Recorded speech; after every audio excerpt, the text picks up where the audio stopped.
Fala aí pessoal, tudo bem com vocês? Espero que todos estejam bem. Eu sou o professor Davi Oliveira e sejam bem-vindos à nossa aula de número 3 da playlist de eletromagnetismo. Nessa aula de hoje a gente vai falar sobre isso aqui, ó, ferromagnetismo, paramagnetismo e diamagnetismo. Caso você não tenha começado na aula de número 1, clica aí em cima desse card, tá legal? Você cai da primeira aula da playlist, começa por lá. Show de bola? Vem comigo pra cá. Primeiro a gente vai ver aqui materiais ferromagnéticos. E o que são materiais ferromagnéticos? Professor, eu já mostrei para vocês aí, desde a aula 1, quando eu peguei um ímã em forma de barra e colei ele no ferro. São materiais que são fortemente atraídos pelos ímãs, entende? Então, qualquer material que eu chego um ímã perto dele e eu vejo que, embora o ímã nem seja tão forte, assim, o campo magnético do ímã não seja nem tão forte, mas o material é fortemente atraído pelo ímã, sabe? Poxa, professor, esse é um material ferromagnético? Sim. Além disso, os materiais ferromagnéticos, ele tem aquela característica que eu falei para vocês, né? Que quando ele está na presença do ímã, está na presença do campo magnético, ele se torna um ímã também. É fácil você magnetizar um material desse. É fácil você imantar um material desse. Colocando um material ferromagnético na presença de um ímã, ele fica imantado. E a gente vai ver até que tem materiais aqui, né, que conseguem manter uma boa imantação mesmo depois que eu tiro ele da presença do ímã, sabe? Mas a gente vai ver isso mais para baixo aqui. Então, deixa eu ler essa parte aqui, essa introdução com vocês. Ó. São materiais que se imantam consideravelmente quando submetidos a um campo magnético. Além disso, esses materiais são fortemente atraídos pelos ímãs. Exemplo, o ferro. Esse é o mais fácil de lembrar, né? Ferromagnético, material ferromagnético. Exemplo, ferro. Fácil, né, professor? Isso. Mas tem também o níquel e o cobalto, tá? Esses três aqui, ó, são os mais comuns, assim, de serem cobrados em concurso e tal, tá? Pelo teu professor, na prova. Esses dois aqui são pouco conhecidos, né? É raro, né? A não ser que você seja um professor de química, né? São elementos da tabela periódica que a gente quase não ouve falar, né, professor? Isso. Gadolínio e disprósio são materiais ferromagnéticos. E tem ligas metálicas. Qual é a história das ligas metálicas? É que a criatividade do ser humano, ela não para. Galera, essa matéria, ela é rica em detalhes. Então, prepara lá aquele teu caderno de anotações, teu caderno de resumo de bizu, tá legal? Que é para você ir anotando tudo. Coisas que não estão no quadro, mas que eu vou falar. Beleza? Não pode ter preguiça, né, professor Davi? Isso, sem preguiça hoje. Você pega a preguiça, ó, bota ela assim do lado. Ó, espera aí, tá? Daqui a pouco você volta. Vejam. Então, qual é a história aqui dessas ligas metálicas? Eu tenho aqui, por exemplo, o alnico. O alnico não é nem muito difícil de lembrar, não. Mas tem também permalói. Tem essa aqui, ó. Vou fazer uma experiência já com isso aqui. Isso aqui são dois ímãs, tá? Você que é miudinho? Dois ímãs, isso aí, professor? É. Isso aqui são dois ímãs, tá legal? De uma liga chamada neodímio. Muito potente, cara. É um campo magnético muito forte. Já já a gente faz uma experiência com esses carinhas aqui. Tá ok? Vejam. E a história dessas ligas é você justamente conseguir enxergar qual o melhor resultado que eu vou ter. Porque não é sempre igual. Não é porque são todos ferromagnéticos que todos vão ter a mesma magnetização, a mesma imantação. Isso vai variar de um material para o outro, vai variar de uma liga metálica para outra. Deu para entender? E aí o ser humano, a criatividade não para, né, professor? E isso, a gente começa a botar tudo lá, ó, bota na máquina de imantação, né? A gente vai fabricar ímãs, e aí a gente bota lá na máquina e vê o que acontece. Deixa eu ver o resultado desse cara aí. Não sei não tá muito forte não. Aí tá, então mistura cobalto com alumínio, vamos ver o que dá. E assim vai, né, professor? Isso. E a tecnologia vai caminhando, né, professor? Exatamente. Tá ok? Essa parte aqui de baixo é pra gente dar uma pequena mergulhada nessa matéria pequena. A gente vai dar um tibum aí, né, pessoal? Isso, mas pequeno. Porque isso aqui é bem complexo, tá, pessoal? Essa matéria, para você que vai fazer física um dia, você vai ver isso aqui explicado pela física quântica. Mecânica quântica, né? Isso. Eu estou tentando fazer uma adaptação aqui, explicando de uma forma mais clássica, tá certo? Mas essa matéria, principalmente ferromagnetismo, esse é o pior, esse é o mais complexo, tá? Bem complicado mesmo.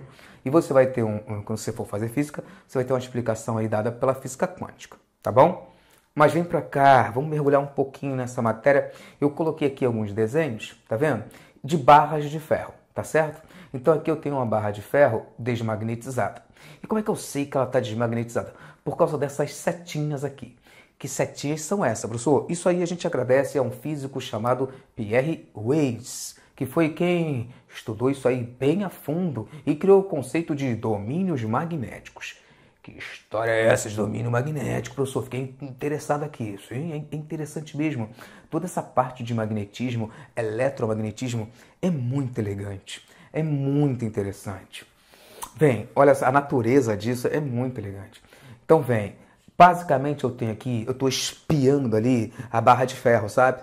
E eu vou vendo ela cada vez mais perto, né, professor? Isso, cara, com um microscópio, né? E eu vou vendo ali como é que se comportam os átomos dessa barra de ferro, entende? Entendi, professor. A gente vai tentando ali ver os bilhões de átomos que tem ali. A gente se preocupa com o quê, mais ou menos? A gente se preocupa ali com a orientação deles. É como se cada átomo ali se comportasse como um pequeno ímã, entende? Um ímã elementar. Cada átomo daquela barra de ferro é como se fosse um mini ímã. Só que isso aí não é um ímã, por quê? Porque eles não estão orientados todos no mesmo sentido. Tá entendendo onde eu quero chegar? Entendi, Davi, cara. Dependendo do sentido dessas setas, é que vai fazer essa barra de ferro virar um ímã ou ser um ímã.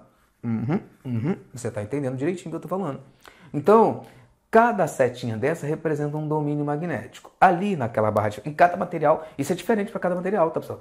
Pro ferro é de um jeito, pro níquel é de outro jeito, é mesmo? A festa é doida, né? É o quê? O ferro, por exemplo, ele vai ter ali cada átomo de ferro ele vai ter 4 elétrons ali, tá legal? Isso no caso do ferro, tá, pessoal? Ele vai ter 4 elétrons ali que não estão emparelhados. E qual é a história aqui? Todo elétron, pessoal, ele gira em torno do átomo, né? E ele gira em torno de si mesmo. Esse movimento em torno dele mesmo é chamado de spin. É o spin do elétron, tá? Em torno do próprio eixo. Sacou? E daí, pessoal? E daí que tem um elétron que vai estar girando assim, ó, nesse sentido. E vai ter um outro que vai estar girando no sentido contrário, né, pessoal? E aí a história é essa. Quando tem um girando num sentido e outro no sentido contrário, o campo magnético gerado por um elétron acaba se anulando com o campo magnético que está girando do elétron que está girando no sentido oposto. Sacou?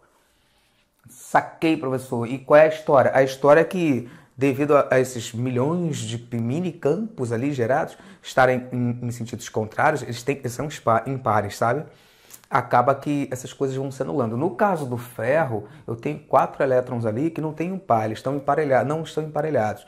E aí o ferro acaba sendo um bom material para se transformar num ímã, né, professor? Isso, é mais ou menos isso que eu quero que vocês entendam. Volta para o domínio magnético. Então, vamos lá. Aqui a gente tem vários domínios magnéticos. É como se eu falasse assim, gente, aqui, ó, nesse pedacinho aqui, ó, eu tenho um domínio magnético. Todos os átomos ali, eles estão ali, ó, naquele sentido, professor. Então, eles estão ali naquele sentido. É como se fossem pequenos ímãs. Norte-sul, norte-sul, norte-sul, norte-sul, norte-sul, norte-sul. Todos naquele sentido ali. Unidos, né, professor? Isso, eles são amiguinhos, são. Então, e a ponta da seta é o norte, a bundinha da seta é o sul, tá? Então, norte para lá. Aí, nesse domínio magnético aqui, ó, que é outro domínio, né, professor? Aí nesse domínio aqui, magnético, é como se eu estivesse desenhando ali bilhões de ímãs. Norte-sul, norte-sul, norte-sul, né, professor? Isso, norte-sul, norte-sul, norte-sul. Aí a gente representa pela seta, né, professor? Ninguém merece ficar desenhando um monte de ímã minúsculo no quadro. Não mesmo. Vocês querem acabar com a minha vida aqui, né? Só a gente quer. Sei. Então, tá aqui, ó. Tá legal? E essas coisas, pessoal, esses domínios magnéticos, vocês estão vendo que, professor, ninguém se entende, né, professor? Não, é um para cada lado, velho. Então, como é que isso aqui vai estar magnetizado? Não vai estar. Como é que eu faço para isso aqui ficar magnetizado? Como é que eu faço para eu começar a imantar essa brincadeira aí? Eu coloco um ímã perto dessa barra de ferro. Quando eu botar um ímã aqui, ó, pum, perto dessa barra de ferro, se o campo magnético do ímã for fraco, aí essa barra de ferro começa a ficar fracamente magnetizada, né, professor? E aí já começa a ter um polo norte, começa a ter um polo sul.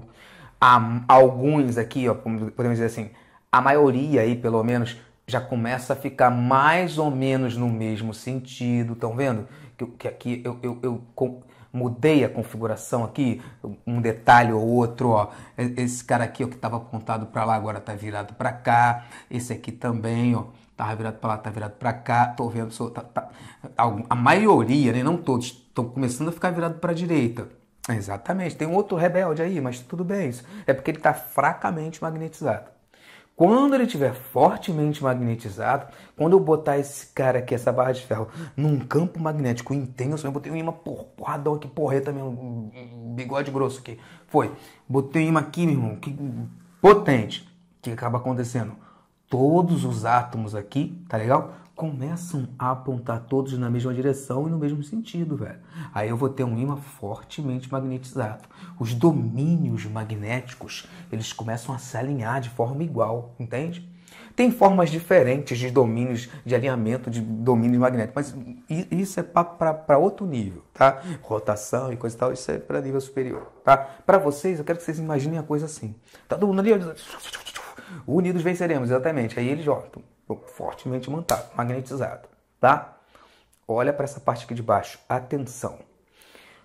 Um importante fenômeno apresentado pelas substâncias ferromagnéticas é a esterese magnética. Essa palavra, você puxa aí uma setinha e escreve assim, ela vem do grego. Se você quiser botar isso, pode botar. Vem do grego, significa atraso. O importante é você saber que ela significa atraso. Atraso magnético. Isso, aí você não precisa ficar doido com essas palavras loucas que o pessoal bota, não. Esterese magnética. Não, atraso magnético. Aí, tá, então tá bom. O atraso magnético fica bem mais fácil, mais suave. Isso. Ou seja, um importante fenômeno apresentado por esses materiais ferromagnéticos é o atraso magnético, que acontece quando imantamos uma substância e ela permanece imantada ainda que seja retirada a causa da imantação. Ou seja, eu coloco esse cara, vou fabricar um ímã, peguei a barra de ferro, botei ele lá dentro da máquina, liguei a máquina na eletricidade, ela produziu um campo magnético violento, pum, cessou. Cessou, professor, acabou. E agora? Agora eu tenho uma barra magnetizada. Mesmo cessado, tá? A imantação inicial, o campo magnético inicial, ela mantém a sua imantação. Sacou? Isso é o atraso magnético, professor? É sim, galera. E aí tem substâncias que têm um bom atraso magnético. Uma boa esterese magnética. Isso é importante, Davizinho, cara? É sim, velho. Um bom atraso magnético significa que o meu ímã vai durar mais tempo, mais anos, vai ter uma performance melhor. Entende? E qual é a melhor substância? Ah, pessoal, nem eu sei dizer. Eu sei que o pessoal continua pesquisando e continua testando. O ferro é ruim. Ferro puro? Não é bom, não. Perde rapidinho a magnetização. É mesmo, Davi? É, caramba, impressionante, cara. Mesmo grudando com uma beleza. Tem uma péssima esterese magnética, tá? Essa liga aqui, ó, é boa. Essa aqui é boa. Neodímio, né, professor? É. Essa liga aqui também é boa. Essa também eu acabei apagando ali, né? Eu fico arrastando às vezes, eu fico todo preto às vezes aqui, cheio de a camisa, então, pô, pra tirar isso aqui, pô, da mão, da pele sai rapidinho essa tinta, do quadro também. Sai com uma beleza. Na roupa eu não sei o que acontece, que ela... Meu irmão é permanente, né, pessoal? Desse jeito. Então aqui, galera, a gente tem materiais, ligas, tá? Que são muito boas. Tem uma esterese magnética boa, um atraso magnético bom. E tem duas coisas que podem estar passando pela sua cabeça agora, que aí eu já te respondo logo. Primeiro, tem como desmagnetizar um ímã, professor? Tipo, você fez um ímã, tá legal. Queria que ele voltasse só uma barra de ferro. Tem como? Tem sim. Só de deixar o ímã cair no chão já é ruim. Sabe por quê? Porque quando o ímã bate no chão, finge que ele está assim, nessa configuração aqui. Bateu no chão, alguns domínios magnéticos já começam, já perde a orientação, né, professor? Isso por causa da pancada, por causa dessa agitação. É mesmo, Davi. Se você pegar uma porrada, dar uma porrada aqui, uma martelada nesse troço, ele pode se desmagnetizar, entende? Uma outra forma de desmagnetizar é você botar fogo nesse cara. Taca fogo nele, professor. Você bota acende um isqueiro aqui embaixo, ó, fica ali esperando. Daqui a um tempo, meu irmão, o magnetismo dele começa a diminuir. Ele vai perdendo sua magnetização. Cada material desse tem um ponto de desmagnetização. Isso em homenagem a um cara chamado, esse nome tem um ponto, em homenagem a um físico chamado Pierre Curie. Tem dois Pierre na aula de hoje. Pierre Weiss e o Pierre Curie, que ele chama-se ponto de Curie, tá certo? Esse ponto de Curie é aquele ponto em que, se você atear fogo aqui e ficar aí, ó, esperando, chegando a uma certa temperatura, a partir daquela temperatura, pum, professor, perdi meu ímã, né? Perdeu. Ele deixa de ficar magnetizado por causa da agitação térmica, né?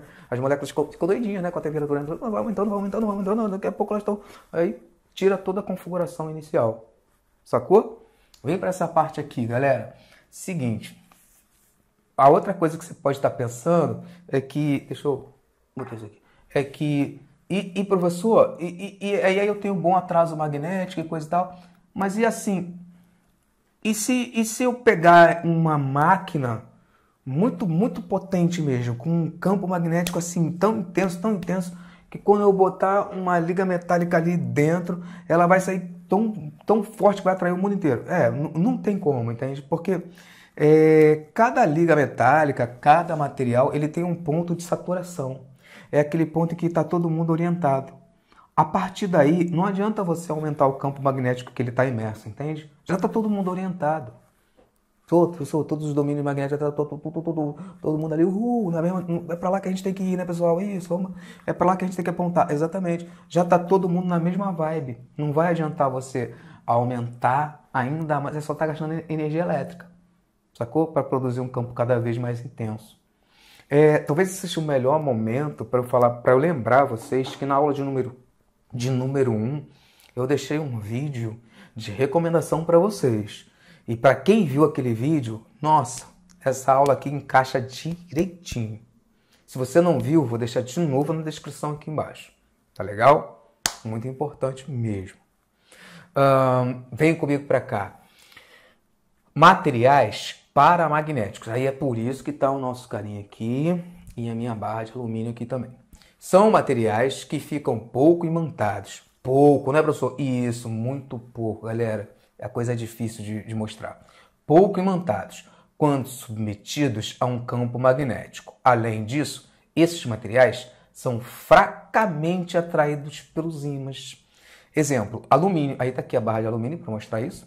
Magnésio, cromo, oxigênio, platina, etc. Então, existem materiais que são fortemente atraídos, né, professor? Isso. E a gente usa para magnetizar esses bichos aí, né, Davi? Isso. E ele depois mantém uma boa imantação residual.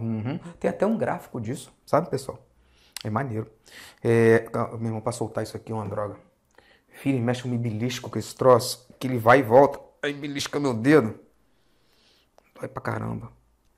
Foi. E aqui eu tenho o nosso ímã, né? E aqui o que eu quero mostrar para vocês é o seguinte.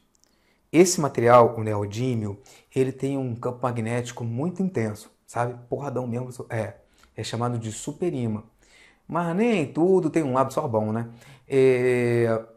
Esse cara aqui, ele é muito fraco. Esse aqui mesmo tá cheio de rachadura. Aqui tá muito pequenininho, não dá para vocês verem. Mas ele já tá cheio de rachadura. Ele só caiu uma vez no chão. Meu irmão, já rachou tudo, né, pessoal? Isso. Fiquei com uma pena danada. Mas, enfim. E aí o que acontece? Esse aqui, ó, fica saindo até pozinho o tempo todo. Ele já tá cheio de rachadura aqui na minha mão. Ele é coberto também com essa tinta, né? Com esse cromado, né? Justamente para evitar a oxidação. Que ele é frágil, ele oxida fácil. Ele tem um ponto de Curie baixo. Então, dependendo aonde você for usar ele, a performance dele não vai ser boa. Entende? Imagina, a performance do ímã, gente, é muito importante, entende? Dependendo do local onde você esteja usando, você não vai morrer por causa disso. Por exemplo, tem um ímã na bolsa, né? Numa carteira, numa bolsa. Sabe aquelas carteiras, aquela bolsa que tem um ímã bem pequenininho. Aí ele encaixa a bolinha, encaixa no buraquinho. Então, pá, ele faz plec. Não está encaixando direito, pessoa. Perdeu a magnetização por algum motivo. Beleza, ninguém vai morrer por causa disso. Mas você imagina, né, numa fábrica de alimentos, né, e que tem o processo ali da produção do alimento. Você precisa de um ímã com uma performance boa para atrair pequenos pedaços de metal que acidentalmente tenha caído na linha de produção. Aquele negócio não pode parar de funcionar, né, pessoal? Isso tem que ser feito para a temperatura certa, com a imantação certa, com tudo certinho, que é para não deixar passar nada, né? Então é bem diferente, tem, gente? Vai muito além de só imã para bolsa, né? Enfim. E aí o que eu queria mostrar para vocês? Essa fraca, né, ligação entre o alumínio, que é um material paramagnético, né, e um ímã. Então eu vou tentar chegar perto aqui para vocês verem, que é muito fraquinho mesmo. Vou colocar aqui, ó, vai grudar. Beleza, professor, colou. Mas, cara, é tão fraco que se eu assoprar isso aqui cai. Só de tremer um pouquinho a mão já caiu. Então, embora esse ímã de neodímio seja muito forte, sabe? ainda assim, por ser um material paramagnético, poxa, dependendo do ímã que você esteja brincando ou fazendo essa experiência, ele nem vai grudar. Vai não, né, pessoal? Tu vai pensar que nem funciona. Exatamente. Tá? Só assoprar, ele cai. Beleza? Então, isso aqui é um material paramagnético. Ele vai atrair muito pouco. Vai ser difícil de ser imantado isso aqui. Sacou? Muito diferente do se eu botar em cima, aqui em cima, né? Por exemplo, ele tá deitadinho aqui. Tomara que esteja dando para vocês, só na edição que eu vou ver. Tá deitadinho aqui na minha mão. E aí, ó, só de chegar esse cara perto aqui por cima, ele já vai ficar em pé, ó. Fica vendo, ó. Só de chegar perto, ó. Já ficou em pé, né, pessoal? Sendo atraído para ele, ó. Vou deitar ele de novo, ó. Só de chegar perto. Tá vendo? Então, quer dizer, é bem mais, né? É bem diferente, né? A força, né? De atração dessas coisas. Por último, pessoal, vem para cá para a gente falar dos materiais diamagnéticos. São materiais que, ao serem submetidos a um campo magnético, criam um campo de sentido oposto ao campo aplicado. Professor, esse aí é do contra mesmo, né? Aquele cara que é do contra. Exatamente. Ele cria um campo no sentido contrário, sabe? Ou seja, ao invés de ter atração, vai ter repulsão, professor? Vai. Ao invés de ser atraído pelo ímã, ele vai ser repelido pelo ímã. É muito difícil de mostrar isso aqui. Você precisa de um campo magnético, temperatura certa, um campo magnético mais potente do que eu tenho aqui em casa. Mas, enfim, são materiais que, ao serem submetidos a um campo magnético, criam um campo de sentido oposto ao aplicado. Exemplo, a prata, água, cobre, bismuto. O bismuto foi o primeiro a ser descoberto como diamagnético. Descoberto por Faraday. E vocês vão ouvir muito falar de Faraday nessa playlist de eletromagnetismo. Talvez essa seja a primeira menção a ele que eu esteja fazendo. Mas vamos fazer muitas ainda em aulas futuras, tá? Faraday vai ser o nosso monstrão do eletromagnetismo. Né? Desse jeito. Bom, todos os materiais são diamagnéticos, tá, pessoal? Todos, pessoal, todos são diamagnéticos. Em teoria, todos os materiais são diamagnéticos. Só que o paramagnetismo deles e o ferromagnetismo deles, às vezes, sobressai, porque isso aqui é tão fraco, mas tão fraco, que um desses dois caras acaba sobressaindo e anulando isso aí. Você nem percebe o diamagnetismo deles. Mas, a princípio, todos são diamagnéticos, tá? Só que alguns é mais fácil de você observar do que outros. Um supercondutor, agora que a gente está abrindo, né? Tem muita coisa para ser descoberta ainda sobre os supercondutores. Está abrindo a brecha da porta ainda, né? Mas todo supercondutor, pessoal, ele é um diamagnético perfeito, tá certo? O supercondutor é um diamagnético perfeito. Mas numa outra aula eu faço um vídeo só falando de supercondutores. Tá legal? E se vocês querem printar essa tela aí, para a gente fazer alguns exemplos.